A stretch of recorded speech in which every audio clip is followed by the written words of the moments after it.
Que diriez-vous à une personne qui veut s'impliquer mais qui hésite encore?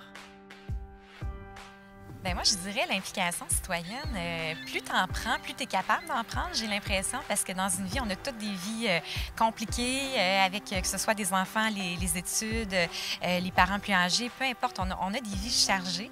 Mais je pense qu'à un moment donné, tu te mets à ajouter une petite implication, 1 heure par 2 semaines, tu prends un autre comité, puis finalement, bien, tu te rends compte que ton horaire, tu arrives à faire de la place quand c'est important pour toi.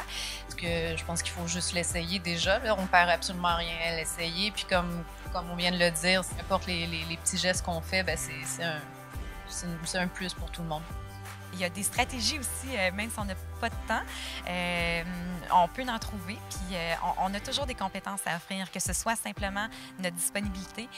Si on est retraité, ça peut être que ça, l'envie de faire quelque chose. Ça peut être des connaissances qu'on a de par notre travail. Bien, dans le fond, moi, ce que je dirais, c'est vraiment de commencer à en parler, de faire des recherches, regarder ce qui se fait, puis de se dire, bien, pour moi, ça, c'est important, puis d'essayer, tu sais.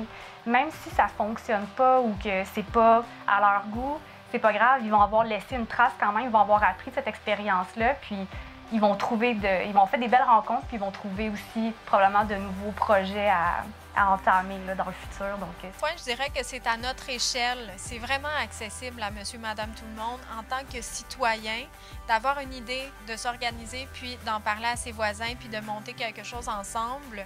On n'a pas besoin d'avoir plus d'outils qu'un peu de motivation, communication, puis un peu de temps à passer ensemble.